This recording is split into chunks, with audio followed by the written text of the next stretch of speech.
Good evening. Evening. How's every morning? Oh, that were true. I'd feel a lot more rested right now if that was the case. This is Boys versus Girls. If you're thinking you were here for a parent-teacher conference or something, this isn't the right room. You can maybe excuse now and take some candy on your way out. That would be okay. This is my wife, Allison Vine. I am Tim Vine. And if you looked in the paper, you saw a little bit about us. Who are we? We've got a little video we'd like to show you, just kind of tongue-in-cheek humor, and then we'll explain a little bit about us.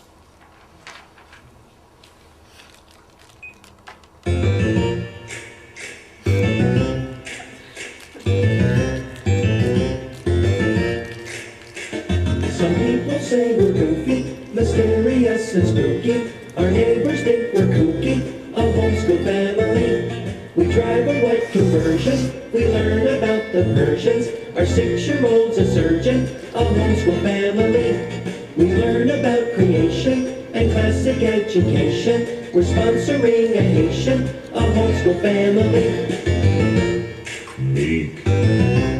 Unique. Geek.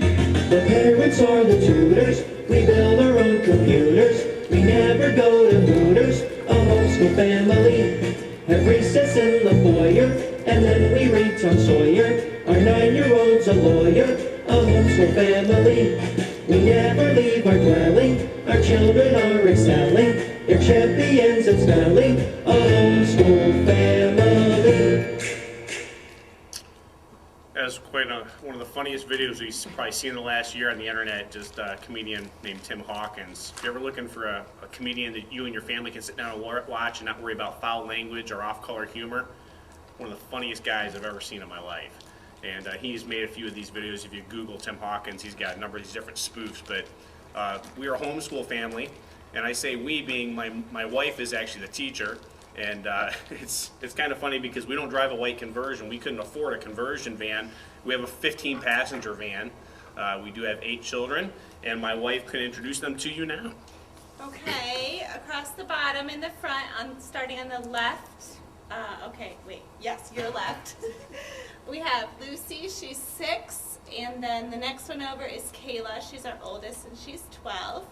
And Mitchell is 10, and then Sam is 8, and then in the back row to my left is Zeke, and then I'm holding Isabella. Zeke is 4, Isabella is 1.5, and then to Tim's right is Ellie, and she is 2.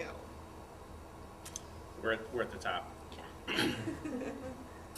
Why are we here? This is why we're here. Our goal is to help you understand the differences of boys and girls so that you can have realistic expectations. Because so many times, if you've had a child that's just amazing and then you have one that's of a different gender, you're banging your head against the wall wondering, why? Why? For the love of humanity, why? And so we wanted to talk a little bit about that. Here's the good news and the bad news. And this is good news if you're a girl, bad news if you're a boy. Boys are 6 times more likely to be diagnosed with ADD or ADHD. Boys are the majority of special needs children. Boys are 2 times more likely to be emotionally disturbed. They are 4 times more likely to be learning disabled. They are 2 times more likely to be involved in physical abuse. And ironically enough, that physical abuse typically comes from mothers. Why? Because little boys tend to frustrate mothers to the point of doing something bad.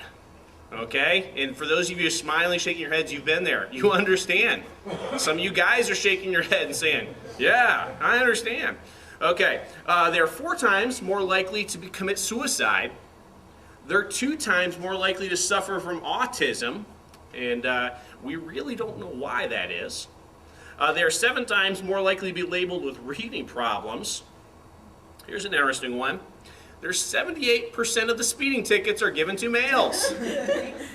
Okay? That's because the women don't get caught. Oh, we just cry. Or they bat their eyelashes and get out. Or could it be this?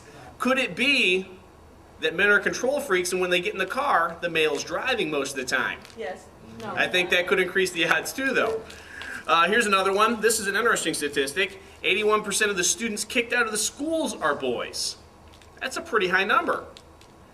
And get this one, 34% of students kicked out of preschool.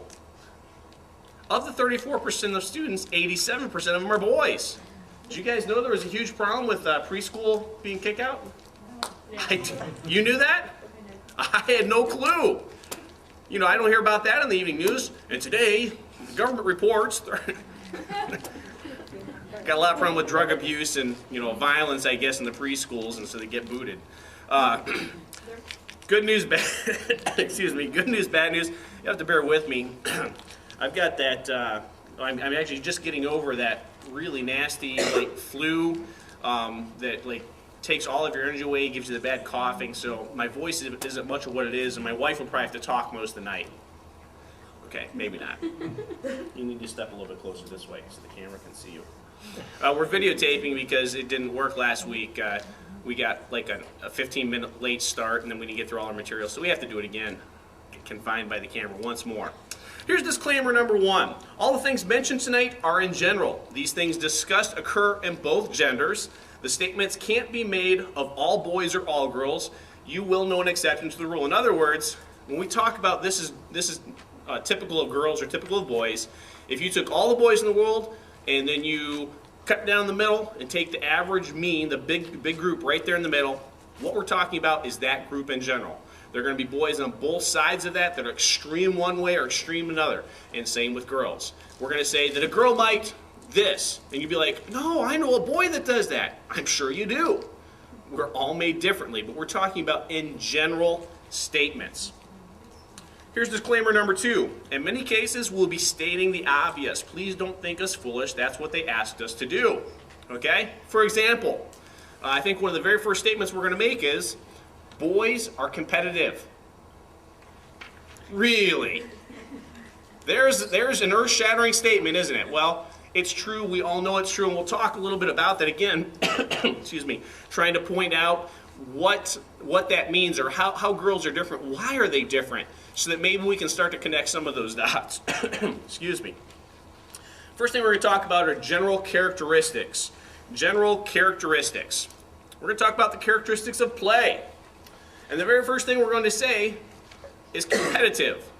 Boys are competitive. They play. They're competitive. Everything, I mean, I'm looking around, this is probably the largest group of males we've had in any workshop this month. Okay? If we took all of the men in this room, we took them out at the end of this hallway here, and we said, okay, first one into the hallway gets a $10 bill. It's going to look funny, but they're going to compete. They will. If it was for like an all-you-could-eat steak dinner, they'd all be running real hard, okay? And why? Is it because they want the steak dinner? Yes. And there's going to be one of them here, I'm not sure who it would be, it'd probably be me, who is not so athletic, is a little overweight, can't run very fast. I'm going to make a fool of myself running into the hall so that nobody realizes I'm not as competitive as them, and everybody will laugh at me, and it'll be a big funny game because I don't want to be thought less of, okay? That's the way guys are. Guys are competitive. Are girls competitive like that? Not like that. No, again, you'll see some exceptions. Some girls will be competitive in sports sometimes, which we'll address in a little bit. But girls aren't as competitive. Now, our boys are ridiculous. If all of our kids sat down and played a board game, you know, like Scrabble, you know, my boys would get into it, and it would end up being physical probably because somebody broke a rule or somebody made a face or something ridiculous, and it would all be over a board game, and then the board would get thrown and the pieces fly, and the girls would sit there thinking, what is your problem? So the boys get competitive over little things that are just silly, but the girls not so much. So it might be better to say that males are overly competitive and females are competitive.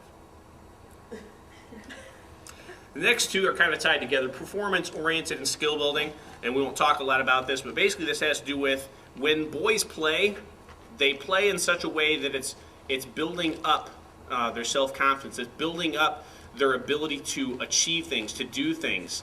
And we'll talk more about this as we go on tonight, but boys, they do things as a team. They do things as groups, large groups. They like to be identified and have ownership and part of something. whether it's a club or a team. And so that when the boys play, they're working on their skills that are going to eventually be used later on in life. They don't realize that. That's just the way we're wired. That's the way we're driven. But that's the way that guys play. Girls? Girls are more creative. You know, they'll play house. They'll play, you know, with their imagination. They're being more creative with things rather than building skills. And you could say that they're building their skills if they're playing house. You know, they're trying to be like mommy, or you know, maybe someday they would be like this, but they're not thinking like that. They're being more creative. Task-specific empathy, okay? Empathy having to do with caring about somebody, taking care of them.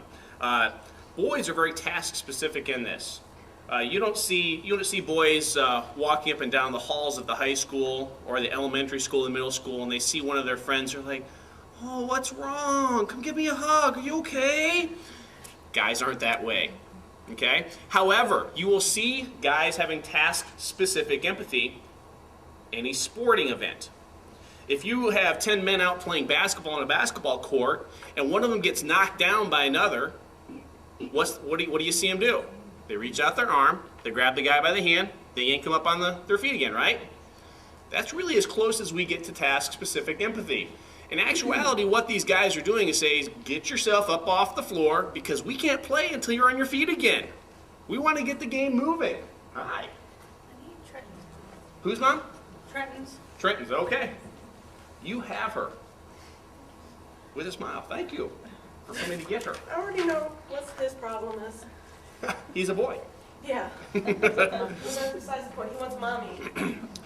So, that's, excuse me, that's what I refer to as task-specific empathy when boys are playing. Girls?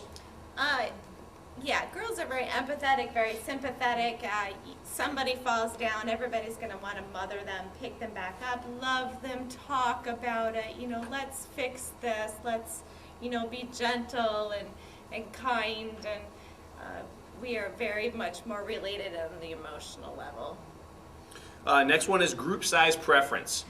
Guys enjoy groups. If you look at an elementary playground, you will see all of the boys from one class in either one giant group on the playground or maybe two giant groups. Depending on what sporting season is it, they probably are all playing that sport. Even the ones that aren't necessarily athletic, because of their wanting to identify with a group, even the unathletic ones are going to be with all the other boys because that's their identifying part right there. Okay, so that's the way boys are with group size. Girls? Girls tend to go one-on-one with each other. If the group gets too big, they're catty with each other. If you worked, if you worked on a playground, watch groups of kids, groups of girls, this is what they're going to do. They're going to be catty. There's going to be one leader, and you know the others just kind of fall to the wayside. It's better to have two. If your child wants a sleepover, don't do more than one friend at a time. If it's a girl, you're going to have wars, you're going to have battles, you're going to have emotional breakdowns all night long. They just do better one-on-one. Our girls play better one-on-one. We've got 5 girls, and if it's just one-on-one, they're okay because one's the boss and the other's the follower. But if you get bigger than that, then we're going to end up with battles, and it's not worth it. You have to separate and divide and conquer and start all over. And with that, guys are a little different too. There's the alpha male in each group. You go to play a sporting event, everybody knows who are going to be the 2 team captains. The entire class knows that. And so there's never any question thinking, well, I want to pick teams today. No. You know those 2 boys always pick teams because they're in charge.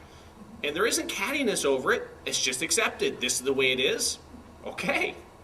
Whereas girls, for some reason, they've got more spunk in them, and you get 3, 4 girls, well, 2 of them want to be in charge, and they're going to go after each other to do it. That's why you're seeing this huge flow of videos of these girls' fights on the internet, because they aren't content to be second. They aren't content to be third. They want to be the one in charge.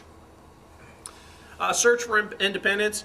Basically, this is saying guys typically search for that independence from the family, that individualism, excuse me, identification apart from the family sooner than girls. Personal sacrifice, this is another one. Guys and girls are very different on this. Boys, again, just as task-specific empathy, boys will make personal sacrifice for the betterment of the team or the group. Why? Because it helps their status in the group. You'll see a boy really make an effort, make a diving catch, go after, maybe take a hit, maybe sacrificial bunt in baseball. Why? Because it helps the team, and he knows that all the guys or all the men on that team are going to think well of them because of that. And so all of a sudden, they've raised up a couple notches in their group.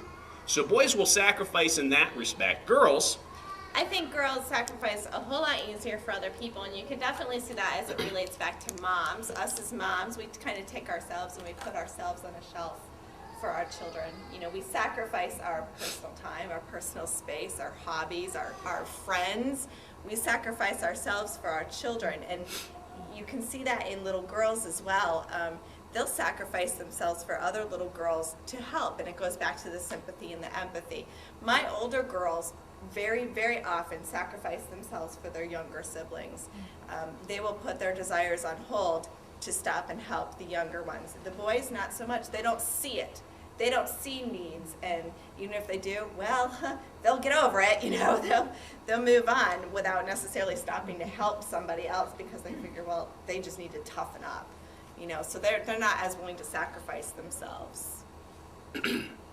Number 8, male role models. And I don't know why I put male there, role models are role models, but boys' role models are sports athletes, action heroes from movies.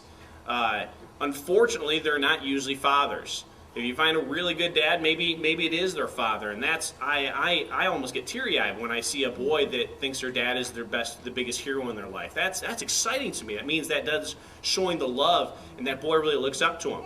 And you will always get the my dad's better than your dad, my dad can beat up your dad, that kind of stuff. But when it comes to role models, boys are all about these big, flashy, important people. Okay, why?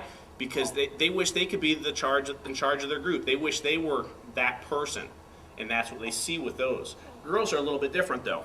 The girls model themselves after whoever's on the Disney Channel at the time, like Hannah Montana, right there, yeah. Or you know, whoever has the prettiest hair, the nicest clothes, whoever has the most friends.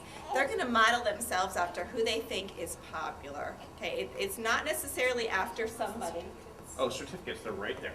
They don't model themselves after somebody who's in a position of authority or who seems to be very strong, you know, and is a leader. And that's what the guys tend to do. But the girls are just looking for somebody who's popular or pretty or, you know, does the best at something. And you don't generally see guys saying, oh, I want to be like that guy because he dresses so nice. It's not the way guys are. They're about the status of power, okay? You don't see many people wanting to be Donald Trump either. I think partly that has to do with his hair. So, last one of this. Oh. I want to interject with that. In light of all that, as parents and caregivers, we need to be so aware of who our children are modeling themselves after. You need to really pay attention to it because it's going to say a lot about your child and what they think is important. And it just helps you keep an eye on what they're doing and what they're thinking and emulating themselves after. The last one on this group is 9, sports. We said we talked a little bit about this. For males in general, there's a little saying that goes along with the word sports. It's sports is life, life is sport. Okay? Sports is life, life is sports. In other words, guys take sports very seriously. It doesn't really ever die. Okay? Very seldom do you see a female sitting in front of the TV screaming her head off at the TV at some bad call an official made at a sports event. It happens. It happens. Again, there are exceptions, but it's very common for guys to get that way, isn't it? It's very common for men to be involved in that. Here's the perfect example. It's Monday night. If we were to load up in my 15-passenger van or get a school bus or something, and we take off, we drive up to Grand Rapids, we're going to start driving by the softball fields up around Grand Rapids. What are we going to see? We're going to see a bunch of girls out playing dolls on the field. We're going to see a bunch of 30, 28 to 40, maybe 50s age men on the baseball fields playing softball. And when I say playing, I use that term comically almost. Okay, they're very serious about what they're doing out there. They slide in, they rip their legs up. That's a badge of honor. Okay? Their identity their identity is on that team. It is a very important thing. Girls are very different. You don't see a lot of girls league softball for middle-aged women. Why? Because most of them have given up that free time to take care of families. And so girls, their competitiveness is a little bit different. You have anything you want to say there? No. I drive school bus for Thornapple Kellogg schools. I'm a sub driver, and I drive a lot of sporting events. One of the things I see is this: if I take a boys sports team out and they're happy and they're doing good and they're excited about the game, they get there, they lose the game. It doesn't matter how long the drive is from that sports field back to Thornapple Kellogg schools, it is dead silent. If somebody starts to laugh or joke, oh, those other men are after him real quick. What's your problem? We lost tonight. Be thinking about what you did wrong. Okay? That's not the coach. That's just the other guys on the team. However, I take the girls' volleyball team or the girls' basketball teammate, and they get smoked. 20 points is all they scored. The other team scored 60. They scored 20. They bounce up on the bus, and they get in their seats, and they start talking. Oh, did you see what happened in the third hour today? The teacher fell down, blah, blah, this and this. Oh, what are you going to do? Hey, bus driver, when are we going to stop to eat? When are we going to...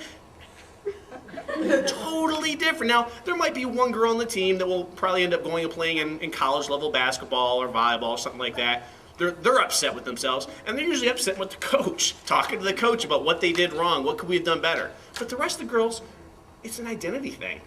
That's their little group. It's a club. And even when the sports team, this season ends, excuse me, you know, throughout the summer or whatever, they still stay connected. They're like a family. And, you know, the following year, they'll try out for the team again. Well, they all want the same friends on the team again because they're a family. So they're more connected that way rather than, you know, how the boys are. Take one more step this way again. You bounce out of the picture. Later on, when someone's watched this video, they'll hear this voice and like a shoulder bouncing in out of the frame. Okay, now, before we move on to the next part, over here on the table we have a whole bunch of books, okay? Most of what we're talking about tonight has come from two books, The Wonder of Boys and The Wonder of Girls. And this is The Wonder of Girls. This is what that book looks like. And it's a wealth of information, talks about the differences of them. My wife would like to suggest that you read this book. It's called Right-Brained Children and a Left-Brained World. Okay, this is a very easy read. Okay, want to talk a little bit about what that book's about? Yeah, the thing that I found the most valuable about this book is that it goes through different school subjects and talks about how to teach your child in each subject. For example, boys and girls learn differently. Boys are a lot more visual and girls typically are more audio. The boys, I'm having a hard time thinking and bouncing at the same time, which is funny. That's my job. I know. Anyways, it goes through the different school subjects. For example, spelling. And I have one boy who was having a hard time with spelling. And because we homeschool, you know, I had to figure out how to get this child, you know, to get his brain working. And so he's more visual, you know. So this book taught me how to get them going and be more visual, and they give you tips, you know, for example, close your eyes and imagine that you see the word written on a chalkboard, you know, and then when you take the test, you have to picture that chalkboard again. You know, they just give you different ideas like that. It's a very good book. I highly recommend it For everybody. Yeah. If you want to understand your husband better, read the book. Boyfriend better, read the book. One of the things you're going to find a little later as we move on here, men are right-brained, okay? And they only use a small percentage of their right brain, which really says a lot about who they are and how they operate. And so what you'll find, if you were to get that book and read that book, what you're going to find out is all these people that are being labeled ADD or ADHD, they're just boys that use their right brain. There's nothing wrong with them. That's just the way guys are wired. That's why 80% of the guys are labeled AD or ADHD, okay? There's nothing wrong. That's just the way they are. And so it's a matter of learning to take those things, and you'll find in public schools good teachers they're not going to label somebody AD or ADD or ADHD right away and get them drugged up. They're going to try some different learning techniques with this student to try to get them to operate, okay? Because they're going to operate so much better once you get them plugged into their little fit, okay? So, right brain children, left brain world. The book I'd like to recommend is for all of you people that are consider yourself really scholarly, okay, and you really want to hurt your brain, almost make it like stretch really hard, painful places as you read. This book is called Hurt by Chap Clark. What that book is a doctoral thesis of a guy out west, and he spent a year in public schools, and he started to study high school students and the way high school students are. If you haven't noticed, students today are different than they were 10, 15, 20 years ago. They're very different. You remember back to our days in high school, there were basically little cliques of athletic people, people that weren't athletic, people that were in the chess club, people, you know, all those types of things. You still have that to a degree now, but now you'll find that all those people in one class are connecting in that class. That class becomes like a little cluster of friends. And then we move on to the second hour class, that class becomes a cluster. And then if they get out of the school setting, they might not associate with any of those people. They'll associate with a different group of people. And what this book does is it kind of goes through and kind of starts to connect dots of trends of where things have been going over the last 10, 15 years. It talks a little bit about school systems and how they work and how that helps and how it doesn't help. It's just a really good book. For me, it basically connected the dots. I'd seen some weird things happening in children and students over the last 15 years. And, you know, I could see this and I could see that, but I couldn't really understand why. And this book kind of helped connect those dots and really explain what was going on. So if you're in for a really good hard read, her. We'll move on now to developmental. She's just having a really rough time, but that's okay. I'll talk louder. Brain maturity. Let me get my notes here. Brain maturity. Girls' brains develop anywhere from 12 to 18 months ahead of a boy's. That's right. Girls' brains develop mature 12 to 18 months before a boy's brain does. That's significant. That's very significant. Because we treat boys and girls the same in school. They enter kindergarten, they're expected to do the same thing the girls did. When developmentally, they could be a year, year and a half behind. That could be a problem. We've done a lot of research on this, and what we're starting to see is, you know, really, what's happening now in kindergarten, boys aren't really ready for until almost the end of first grade, okay? But that's the way we do it. It's the way school systems are, and so they plug them in. They make it fit, right? Okay, the next one, verbal skills. At age 5, girls have a vocabulary between 5,000 to 7,000 words, okay? Boys, if they're lucky, 3,000. At best, 5,000 words by age 5. This is why you see girls talking. And boys, okay? Boys are all about the sounds, not about the words. Why? Verbal skills.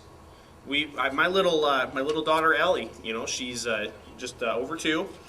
She almost speaks as clearly as my 4-year-old boy.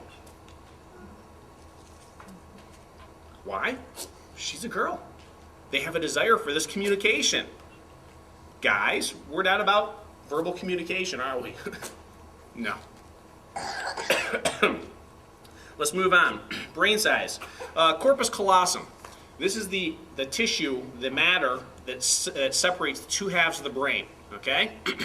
In girls, it is huge. It almost covers the entire, if you cut your brain right down the center in half, the corpus callosum on girls is that whole, almost that whole size of the brain. Whereas the boys, much smaller corpus callosum. What does this mean? This means this. Girls are able to transfer information back and forth between both sides of the brain so much easier because they've got this connective tissue back and forth almost the entire size of the brain. Whereas boys is much smaller, And so boys are not communicating with both halves nearly as much. This is why boys are right-brained. Girls are left-brained, but they're mostly using both halves together. Now, boys can send information back and forth between the brains. They can figure that out. They can do that. And when they do it, it's kind of like they've got this straight shot from this side to that side. And so if a boy needs to get something from one side to the other, it happens really quick. The girls, however, the corpus callosum, the way their tissues connect, it doesn't shoot straight across in a hallway. Think of it kind of like a spiral staircase.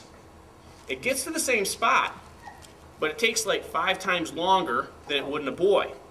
Now, granted, girls are going to practice and they're going to get back and forth that information quicker, and they're going to use both sides of the brain, whereas boys, even though they've got that straight hallway, they still stay focused up there in that one spot. And so basically that is going to be the bottom line for almost everything else we talk about the rest of the night.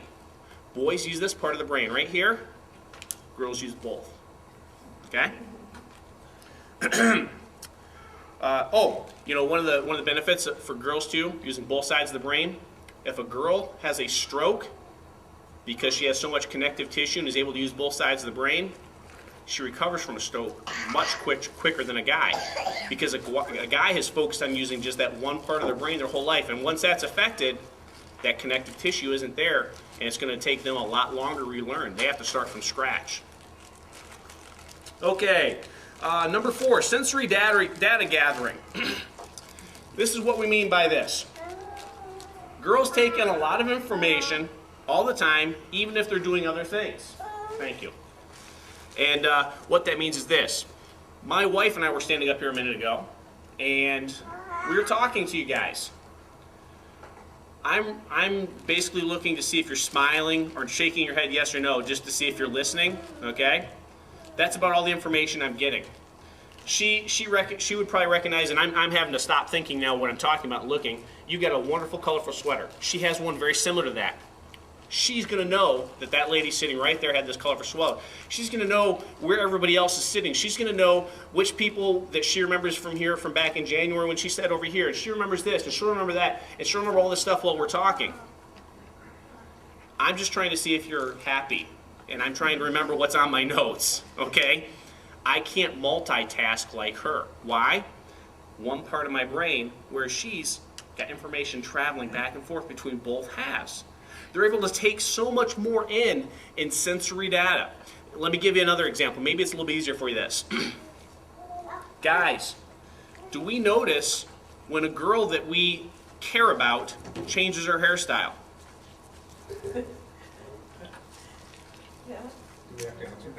Don't answer.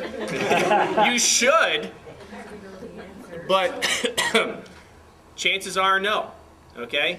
One of the things I've tried to do is I try to pay real close attention to my wife's hairstyle.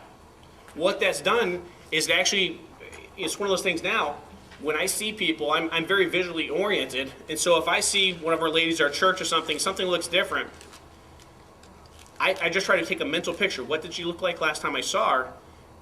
And then I'll realize, oh, she's got a perm, okay? Her hair's curlier, it's got more body, okay? And so if I come up to this lady in our church and I'm like, your hair looks really cute, they're blown away. They're amazed. I'm a guy. Guys don't notice things like that, okay? Girls, they notice shoe colors, right? They notice, oh, those shoes look really good with this outfit that I have, okay? I've got brown shoes on. I wear these brown shoes every day. They match everything for me, okay? And I got a pair of white tennis shoes. They match everything too. I don't need more colors because I can't put the colors together anyway. But girls are different that way. They're able to take in all this other information that guys, we just miss because we're focused. We might notice one thing, okay? For a guy, he might notice if somebody had a Super Bowl ring on, right? Or he's going to look at some guy and say, man, that guy's got huge arms. And he'll start doing this, right? Okay, that's the way guys operate. Girls taking in so much more. Verbal communications. We talked a little bit about this. Obviously, when the girls, because they've got greater verbal skills, they're going to communicate much more. Girls, they're going to constantly be talking, okay? Our little 2.5, 3-year-old there, non-stop, okay? And it's not just real stuff, okay? For example, if she wants something, I hear this very often, mom, mom, mom, mom, mom, mom, mom, mom. And if she was at the other end of the house when she started, she's getting closer, mom, mom, mom. And there might be a break as she takes a deep breath and then starts yanking out mom's shirt. Mom, mom, mom, mom. Is she trying to annoy you? No. She likes the fact that she can talk. She likes the fact that she knows her name. And she wants her attention. And there are many times my wife will just say, okay, Ellie, I need you to stop talking now. Mama needs you to not use your words. Just quiet, just give me 3 minutes. 3 minutes, no words. And she's puzzled. Why would I want to not talk? Yeah, well, when she gets old enough to be a mom, she'll understand. Okay? Guys, guys in our groups, this is when I walk into our youth group on Wednesday nights. I'm a youth pastor, that's what I do. I walk in, I pick my line as to how I'm going to walk through the room. It's a big group of guys over there. So I walk through and I purposely slam my shoulders at every single one of them, like, hey, hey. And they're like, hey, PT, hey. Someone will give me a what's up, that kind of thing. We just showed that we cared about each other. A girl walks into the room. One of my girl sponsors, one of my girl adult leaders, she'll walk in, she'll pick one girl. She'll go over to that one girl. How are you doing? Good, good. I had one word with like an entire group of like 7 guys, and we're good. Again, that communication. Guys just don't communicate verbally. That's not our expertise. That's why you see someone that's a very good communicator verbally that's a guy, they usually end up in politics or in a church or a professor at a college. It's not a common thing. Special abilities, and I'm going to throw spatial abilities with this. When we say special abilities and spatial abilities, this has again to do with the brain function. Okay? Guys, we have one part that we're using. And when we're using it, we're really good at using it. This is why most of your high-end scientific jobs, mathematic jobs are held by males. Because when we're focused and that's it. Nothing is distracting us, and we go after what our job is. Partly because our identity is found in that job as well.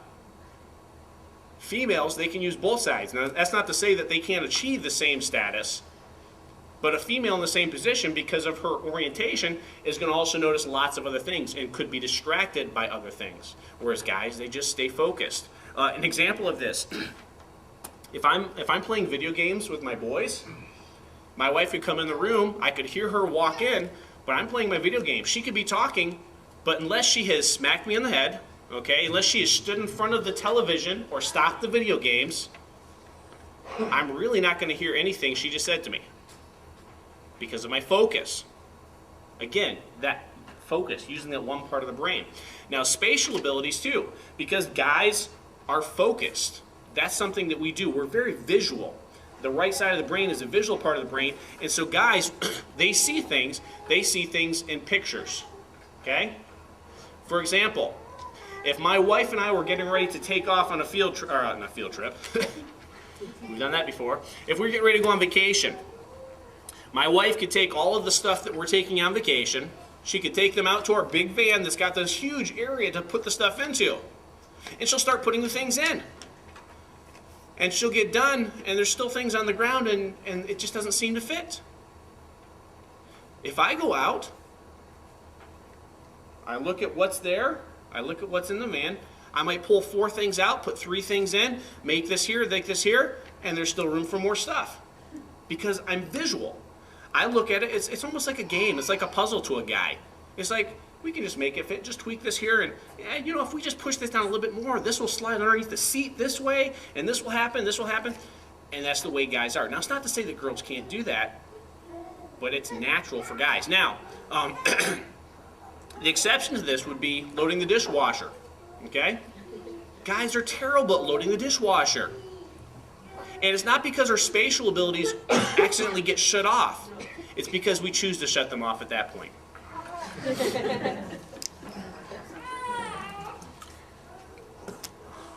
Okay, we gotta make sure we stop this thing at 7 o'clock there and change the tape. So let's move on.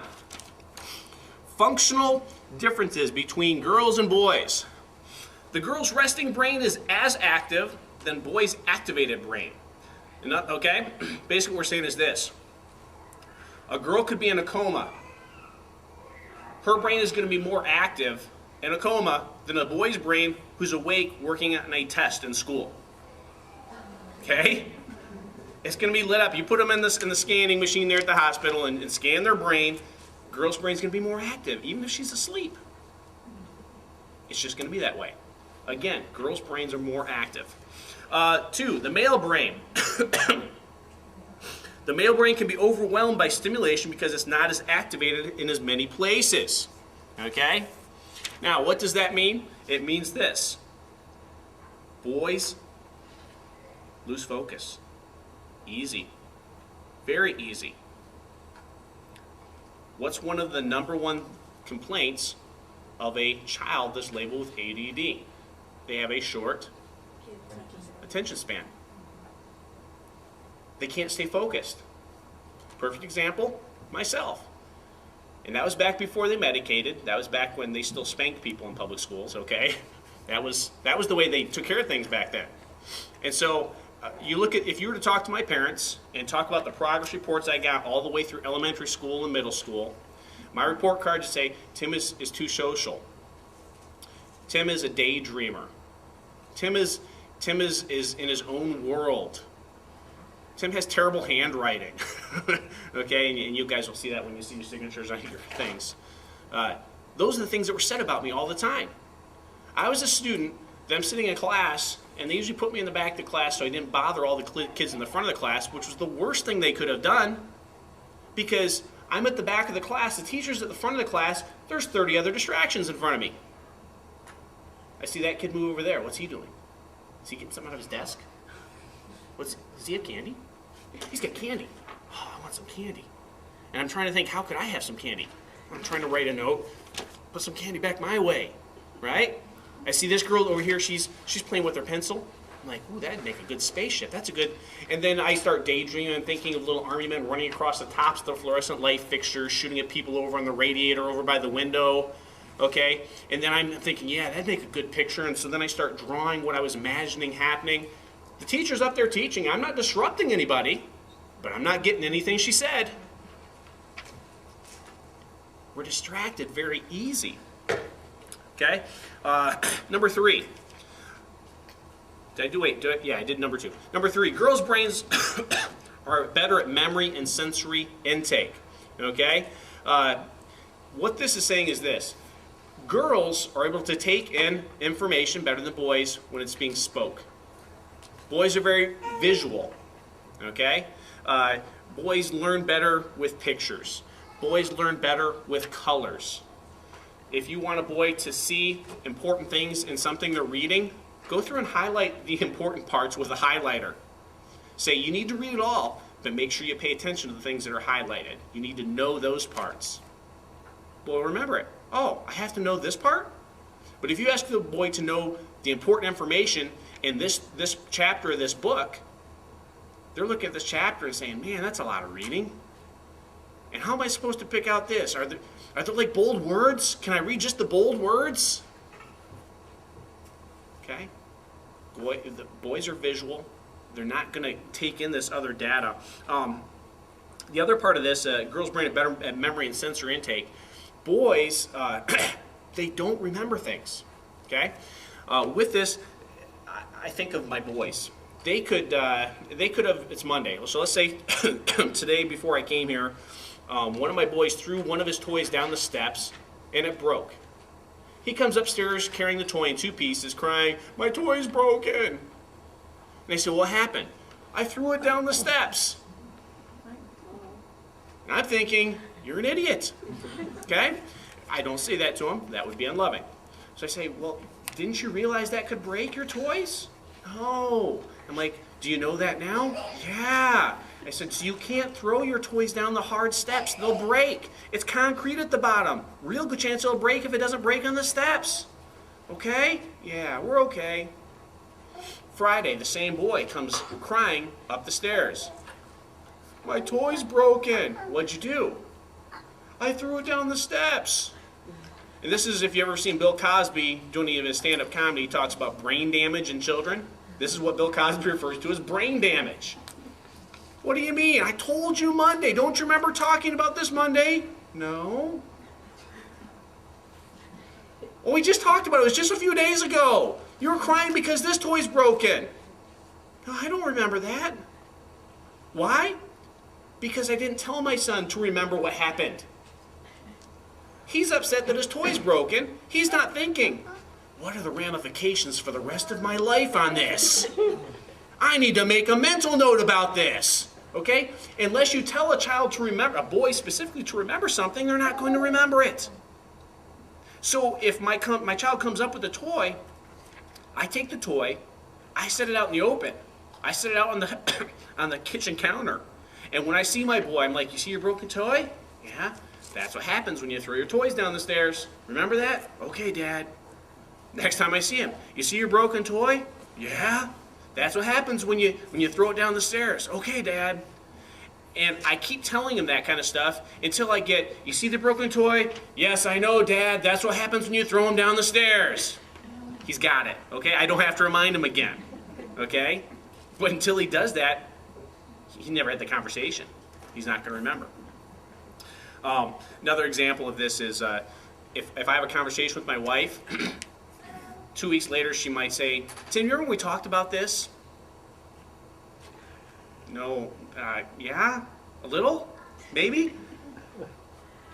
Were we in the car? Were we driving someplace? Yeah, that was the conversation. Do you remember when I said this? No. If my wife had said, I need you to remember what we're talking about right now, I'll remember it. But for a guy, we don't just automatically remember that. Why? Because we're using this part of our brain. And we can only put so much right here. Girls, they can store stuff on this side and this side and make it switch sides, okay? Guys, we're not like that. And so, you know, I like to, when I do premarital counseling with couples, the first thing I say with them is, I say, okay, ladies, you need to understand your husband is an idiot, okay? Do you know that? No, he's wonderful. I said, he may be wonderful, but he's an idiot. Okay, and I don't go through and explain all this right brain, left brain stuff, but I try to explain. Set your expectations very low. Okay? That way when he does something nice, you'll be wonderfully surprised. Okay? Because that's the way guys are. Okay, let's move on here. Number 4, boys. They respond better to loud voices. Okay? Perfect example is I drive a school bus. I'm a sub-driver. Most drivers for school buses are women, okay? Mostly because guys can't deal with it. They can't deal with all the noise and all the distraction. So you have female drivers, but when a student gets on a bus and they see a male sitting in that driver's seat, and they go to the back of the bus, and I look in my big, huge mirror that I can see the entire world in, and I see them stand up, all I have to do is say, you need to sit down now. They're amazed and they sit back down. Okay, if they don't, I take it up another notch, a little bit louder. You need to sit down now. And they sit down. The ladies, they get on the intercom, you need to sit down, you need to sit down. They have to say it 14 times. And then they have to stop the bus. Then they have to turn around and say, would you get so-and-so? Tell them to sit down. Okay?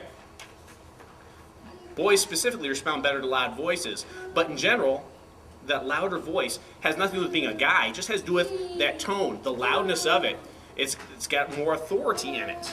That's why when you look at public schools, the sad thing is there's only a few male teachers in the elementary level. If there were more male teachers in the elementary level, you'd have more guys responding and learning in those classrooms. Whereas a girl, she's got the really flowery, pretty, oh, let's be friends voice. I think of Barney. Just a happy voice, right? The boys, they It's very easy to imagine people shooting each other outside the windows, but when the teacher's like, Jim, are you listening? Yes, sir. I wasn't, but I am now. Why? Because he heard that voice. Okay. Number 5. 6 times as many girls can sing in tune as boys. I have no idea why, but that's in the book. It's just a fact. That's why there's lots of girls in choir, not so many boys. Number 6. Males see brighter and brighter lights than females. Again, I'm not sure what impact that really, what that really has on anything, but it's true. Guys just see better and brighter lights. Number 7. Girls can store a greater quantity of seemingly random information for short periods of time. This is why girls can cram for tests better than boys. A boy doesn't read 1954 goes with this name. Girls can just associate those two, again, because they're using both sides of the brain. The boy looks at the page, okay, and this is speaking from experience. I look at the page and I'm like, okay, A, 1950, this name, that name, this name, and I'm not putting the name with the date. I'm remembering where they are on the page. It's like a giant photograph in my head. And so if I'm sitting in there taking a test, what I do is I close my eyes, and typically you'll see this, and if you read this book, what you'll see is most right-brained boys that remember this way, they close their eyes and they kind of look up off to the right. And in their head, in my head, what I'm doing is I'm picturing, okay, yeah, I remember this question. This was about halfway down the page, and so I'm visually scanning down the page. 1954. Okay, yeah, that's, and so then I can write the answer down. It's a giant picture in my head. The information means nothing to me. It's a picture. That's why, after so long, the picture's gone. Oh, let's see here. That was 7. Number 8. Boys need space to roam and run. Does that make sense? Yes. They need lots of space. They need lots and lots and lots of space. You walk a 7-year-old boy into his elementary classroom on the first day of school. The teacher takes him over to his desk and says, "This is going to be your desk, Johnny." The boy looks at it, and it looks like a jail cell to them. This is where I'm going to be confined for this year. This is my space. A girl, she's going to come in, the teacher's going to take her to her desk, and the girl's going to sit down at the desk and say, "Ooh, this fits nice. This, oh," the desk lid opens up, and I'll be able to store my pencils right here. I'll be able to stand this here. I'll put my books here. I'll put my paper here. I'll put my folders underneath. Oh, there's a little tray here. I can put these things here. And we close the desk. I'm going to put my name tag right there. I'm going to put a water bottle right here. And if I have a little toy that I'm going to have for show and tell, I'm going to set that right next to the water bottle. It becomes her home. She's excited about it. She can redecorate. It's her space. A boy looks at it as a ball and chain that's just been attached to him. He's like, oh, they didn't take my suggestions last year about the trampolines. I want a trampoline instead of a desk. Okay? Boys need, they need that space. That's why, again, with the right brain boys specifically, boys learn better if they're able to move. Our boy Sam, he has a real hard time with this. And so what we do is we actually take him, if he has to memorize stuff, we let him get up and he walks circles around the room. He just kind of keeps walking the same path. Sometimes he'll just stand in one place and kind of jump back and forth, but he's moving, and because he's able to move, he's burning off this excess energy, and it's enabling him to be able to focusing on what he has to focus. It works. One of the examples, you know, if your boy's having a hard time learning something, just send him out in the yard. Let him run around the house 3 times. So I'm going to time you. You go run around the house 3 times, and when you get back, we'll see how fast it was. Competition? All right. That's exciting. The boy just got competition. He goes out, he runs for all he's worth. He comes in, and you act like you're real close time. Oh, that was better than yesterday. Yeah. Okay, now I need you to do this. Like, okay, Mom, okay. And he'll get right back to work. And that's why I say good teachers in the public school systems, they'll take those kids, specifically those boys, they'll put them in the back of the classroom or the sides of the classroom and say, okay, you can walk back and forth. Just don't touch anybody, okay? Don't throw things and don't make lots of noise. But it's okay to walk back and forth. You know, it sounds bad, but I'm a pastor. I hate going to church. Why? Because you have to sit in uncomfortable seating for like an hour. One of the reasons I became a pastor, because now I have authority. I can walk around the back of the church. I'm getting a whole lot more. But if you ask me to sit down, and I usually sit down on Sunday nights and help sit with my family, I sit down, I'm shaking my leg, I'm playing with pencils. Because it's a sentence to make me sit there. I have to sit here for another 45 minutes? Ah! It's terrible. Okay, enough about me. Let's move on here. Which one are we on here? Bright lights, information, need for space. Boys! Boys look at objects. What's that? 7 o'clock. Is it 7 o'clock? It's not blinking short tape yet, so we're good. Thank you. Boys look at objects for shorter, more active periods of times. Okay, example. You take a 3rd grade class of kids to the museum for a field trip. You walk the boys and the girls into the room. The boy walks into the room, he does this. Oh, big dinosaur, that's cool. Oh, caveman. Well, they got spears, clubs, fire. They're done. Let's go to the next room. The girl walks into the room. She's like, oh, look at the dinosaur. Look how big it is. It's as big as my house. It's bigger than a car. It's bigger than a school bus. And they start thinking about all the details involved with it. Look how sharp its teeth are. And they're just on the dinosaur because that was the big one. Then they're like, oh, look at the animals that are around the dinosaur. And look at this. And look at the plants. And look at the cave. I wonder, oh, look, they got cave painting. That's so cool. If I ever have a cave, I'm going to paint things in it. And they're thinking this, and they're thinking that, and they're thinking this. And they're just, synapses are flying back and forth in their brain, taking all this information, and this is so great. Boys are thinking, okay, we didn't have to sit in classrooms today. This is cool. I saw everything in this room. Can we go into the next room now? You know, it'd be better to actually take 2 groups. Take the boy group and the girl group. Let the boys look through the museum in like 13 seconds. And then let them run around in the grass on the outside. Play dodgeball or something, you know? If you want the boys to pay attention to something, you have to make it a game. You have to give them a piece of paper. Okay, in each room, the first room, you need to look for these 8 things. Do I get a prize? Yes, you'll get a prize. A piece of candy. Yeah. And then what happens in the bus is you're explaining this. The boys are like, I'm gonna find all 8 in the first room before you do. No, I'm gonna find them first. It becomes a competition. That's how you get the boys involved. Otherwise, they see the things and they're done. Number 10, I talked a little bit about this already. Boys hear less. They just don't hear. Why? Because when they're focused on something, it's hard for them to catch and get other information. Okay? And we talked about this too. Boys do better with visual problems. My favorite test that I ever took was the ASVAB test. You're all familiar with the ASVAB test? Armed Services is an inventory test to see if you're qualified to go and shoot people. And what it is they sit you down on this piece of paper, and they'll show you like a set of wheels. And they say, this wheel's turning this wheel, and there's a belt attached to this wheel and to this wheel. What direction is this wheel at the bottom going to turn? Yeah, I can do this. It's just like a bicycle. So this is turning here, the chain's moving this way, it's going around this one, going around.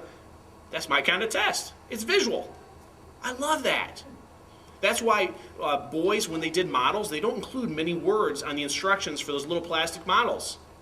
They have numbers, and they show you pictures of glue, pictures of files, pictures of knives, and that's what stands out. It's not the visuals. It's not the verbs. It's not the words on the page.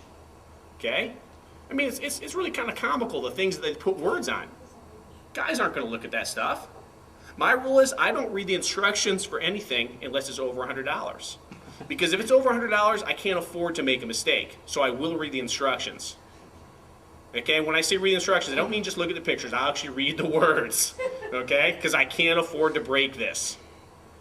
Okay, we're going to take a break. I want to stand for a second here. I'm going to switch tapes out, and then we will move on. Now some fun stuff, emotions. We all have emotions. The first thing says processing emotion. Girls process emotion fast. Boys don't really process emotions. They may attempt to, but they really don't do it. For example, girls ask for help in dealing with emotion. If they're struggling with something, they've got a few people they're willing to call on the phone and talk to about it. I need help, I just don't know what to do. Well, because they're verbal people, they'll talk about all the problem they're having, and then their friend, who is probably also a female, is going to talk back. And then they'll talk again. And so they're just enjoying the verbal communication. So whether they come to a solution or not, they feel better because they got to talk about it. Okay? Boys, they become aggressive and withdrawn when there's a problem. They can't deal with the emotion. They don't know how to deal. They haven't been taught to deal with it. Are boys supposed to cry?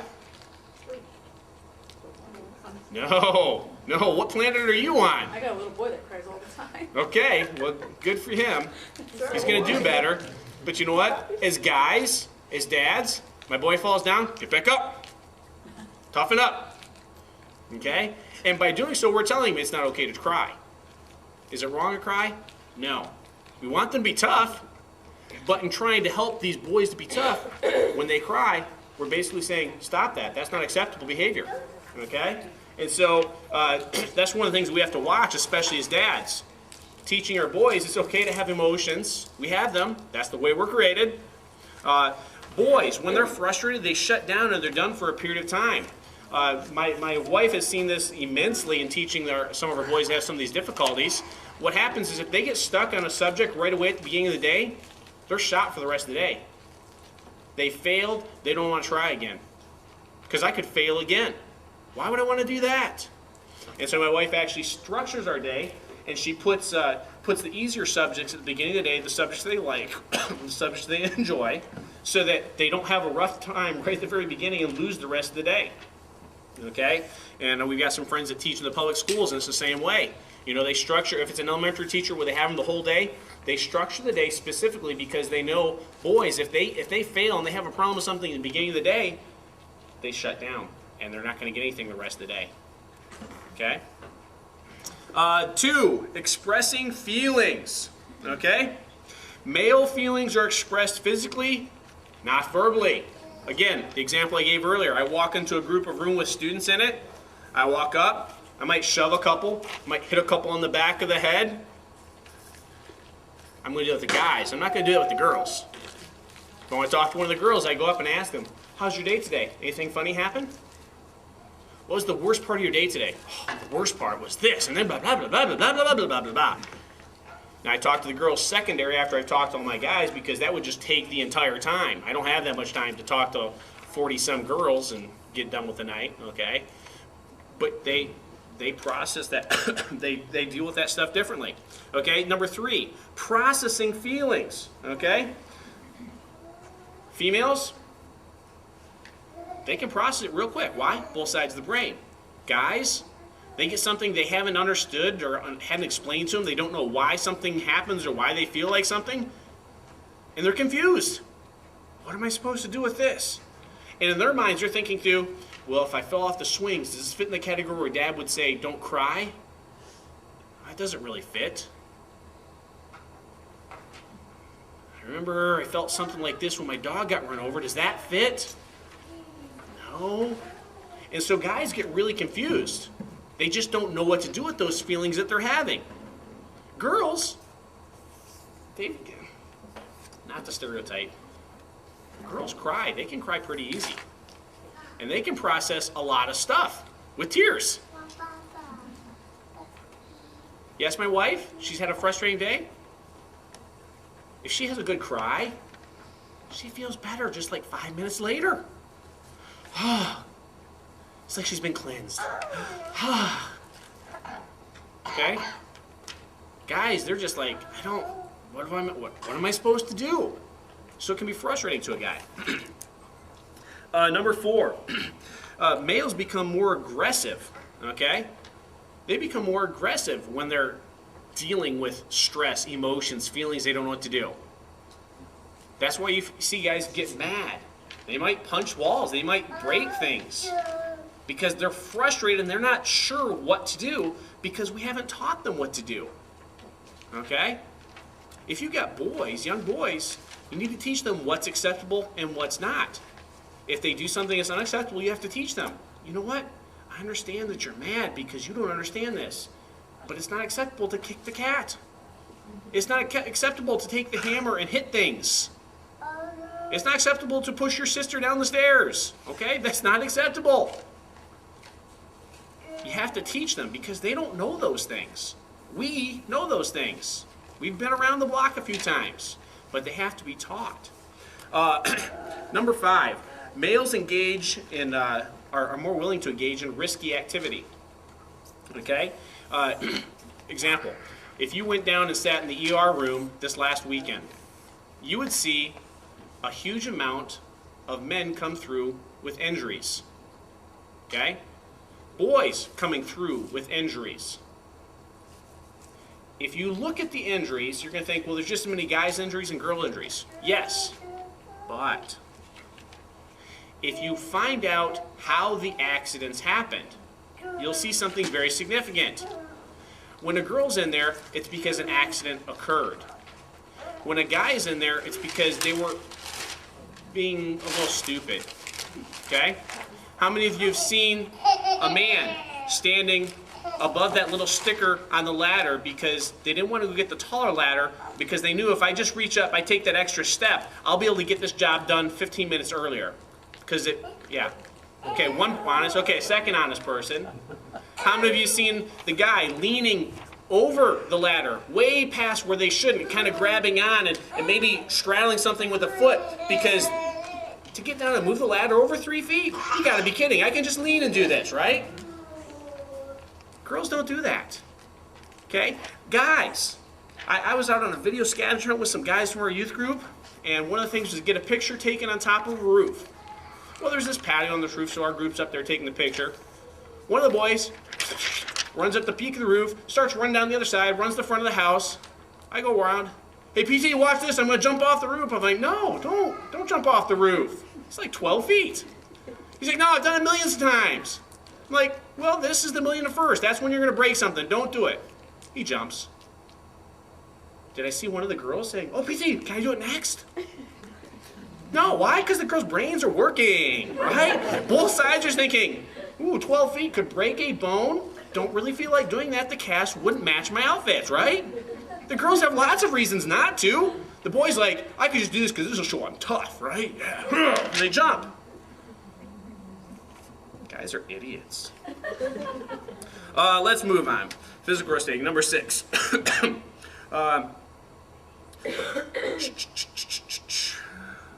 Seeking. Okay, we talked about this earlier. Boys actually seek independence from their families earlier than girls. Just what they do. Number 7, releasing tension. Okay? Girls have multiple ways of releasing tension. Stress. Okay? They might cry. Maybe they'll color. Maybe they'll get a friend and call a friend. Maybe they'll talk to a friend on the phone. Maybe they'll snuggle with a stuffed animal. Maybe they'll, I mean, you can name it. There's lots of things they could do. They could braid hair, whatever. Guys, when they've got tension, they need to hit something or they need to run. What? Sometimes they need to break things. Hopefully nothing of any value, okay? But guys, they really don't have lots of outlets for releasing tension. Again, that's what we need to teach them. You know, when you're frustrated, tell you what, instead of hitting things, why don't you go out and do something constructive? Pick up all the sticks in the yard and throw them from one side to the other into the burn pile. Pick it up now. And then, well, you know what? They're doing something productive. It's not destructive, and it's helping me. I don't have to go around and pick them up before I mow now. You just have to be creative and teach them ways to do that. Let's move on here. Chemicals. Okay, this is the last section before our very last section. Estrogen and progesterone are dominant in females. Okay, those are the two chemicals in females. Fact. Sort of. We'll talk about that in a second. Testosterone is more dominant in males. Okay, I said emails. Made no sense. Testosterone is more dominant in males. We know that. Okay? Number 3, males receive 5 to 7 spikes a day as early as 3 years old. And when guys get the spikes of testosterone, They want to do the, I'm a man, okay? So when you're a 3-year-old boy, times throughout the day, is pushing, is shoving, is jumping, is throwing things, and you're thinking, I told you not to do that. There's some that would say, well, that's just his testosterone spiking. That's what boys do. Yeah, sort of. Number 4, estrogen and progesterone levels in females rise and fall with their hormonal cycles. And the guys are outnumbered, and so we're not going to talk about that one. We'll just leave it as that fact. Number 5, by adulthood, males have 20 times more testosterone than females, which I personally believe contributes to the competitiveness, what I would refer to as machismo. The one guy says, well, I can do that. Well, if you can do it, I can do it. Which also leads to a lot of the Darwin Awards and the stupid criminals and just the stupid things that guys do. And I remember this one Darwin Award, these 2 guys are drinking over in Siberia or something. And they wanted to prove how manly they were. So the one was like crushing beets on his head and breaking these beets on his head. And the other's like, yeah, I can outdo you. And he takes like a knife and cuts his finger off. And the other one's like, oh yeah? And he takes a chainsaw, goes out the barn, takes a chainsaw and like cuts his head off.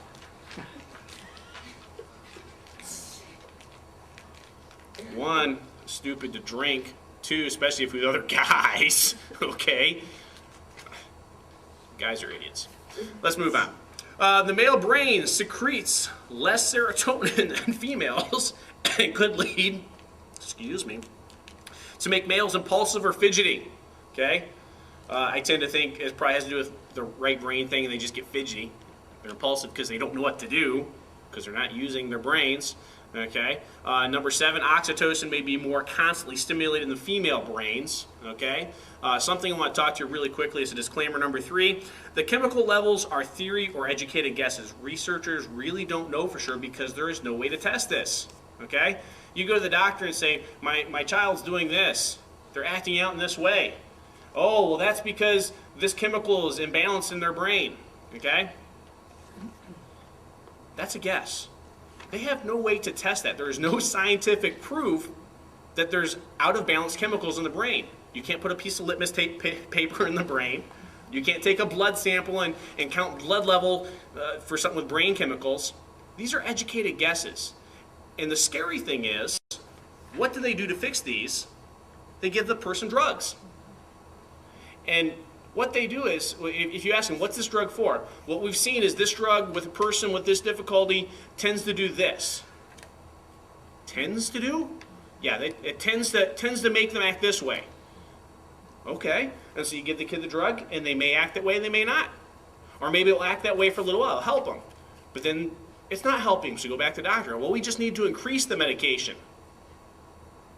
And this is all based on an educated guess. How many of you would say, you know, I'm having some chest pain, and you go to the doctor, you say, I'm having chest pain. Well, you know what you need to do? Let's just cut you open and take your heart out. That'd be a good. How many are you going to go for that, right? Hopefully you get a second opinion. Can't you run a test on that first? Can't you, like, take a picture of it? But see, you can't take pictures of what's happening in people's brains. You can't test it, and so they just go by guesses. So just be very careful when you're in with doctors. If you have children that are having difficulties, and the doctor says, well, do this. Talk about the side effects. You know, if the side effect, one of the side effects for these the drugs that are helping kids with ADD and ADHD is suicide. It depresses the kid. So you've got a kid that maybe he's a little antsy, he's into things, and you're having a hard time handling. Would you rather have him maybe try to kill his life or be a little antsy? You have to weigh those things, okay? And there's lots of other things that you can do naturally. For example, if you got a kid that's having a hard time focusing, it's going to sound stupid, give him a cup of Mountain Dew, and then let him do his work. Caffeine kind of helps calm that kid down. They can focus for a few minutes, and then it's gone. It's out of their system. Anyway, so that's disclaimer number 3. Now, at the very end of the handout there, we have a quick reference page for boys and girls. I'm not going to go through and talk about every single one of these. I'll just point out what the two sides are. It kind of goes through and talks about all the different stuff that we've talked about here tonight. For example, boys need, and then it says, a variety of movable objects. Don't confine them to a space. They need lots of space. You look down, they need adults who are firm. They need power play. Power play specifically, boys will make weapons out of everything. Okay? You give them macaroni and cheese, they will become guns at the tables. Okay? We don't have any firearms in our house because we're scared, okay? We're scared with the number of kids that we have, what might happen. They're smart. They might figure out how to get the finger lock off, right? So we don't have those things. But, you know, they'll turn sticks into guns. We've got some foam swords that we let them play with outside. They were asking for them today. Can we have those foam swords? I'm like, no, we're not letting you go outside today. I come back 20 minutes later, they've gotten the construction paper and the scotch tape out, and they've constructed swords and shields. And they're sitting there going at it with their cardboard swords. That boys need the power play. They need that. And you know, because of all the violence and stuff in schools, we've done so much to take that stuff away from them, okay? You know, you can't do this, you can't do that.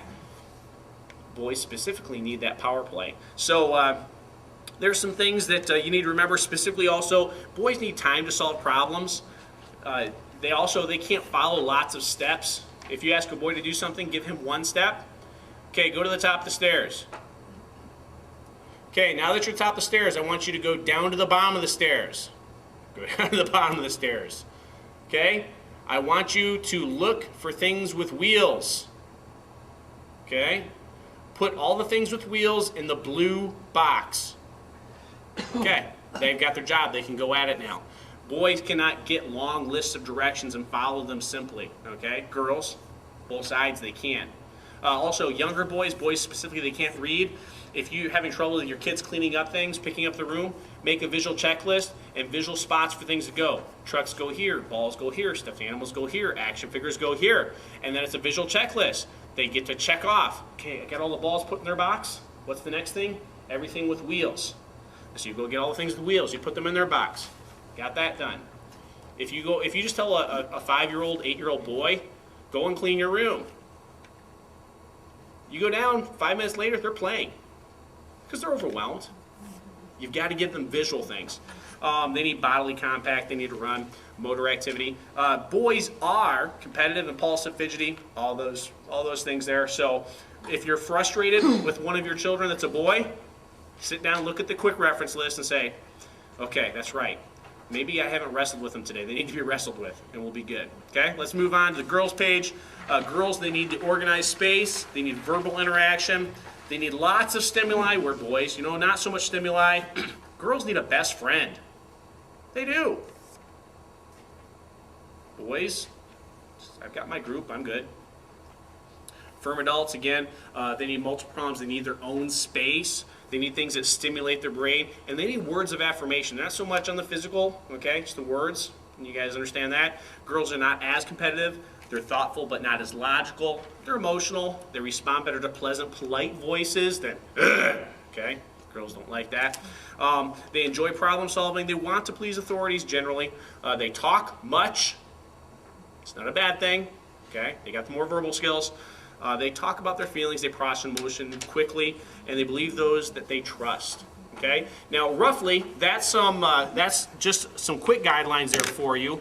Do you guys have any questions or anything that we talked about or mentioned? You say, could you explain this more? Or maybe I've got a child that's doing this. Does this make sense? Or are they freaks from another planet? So, question time for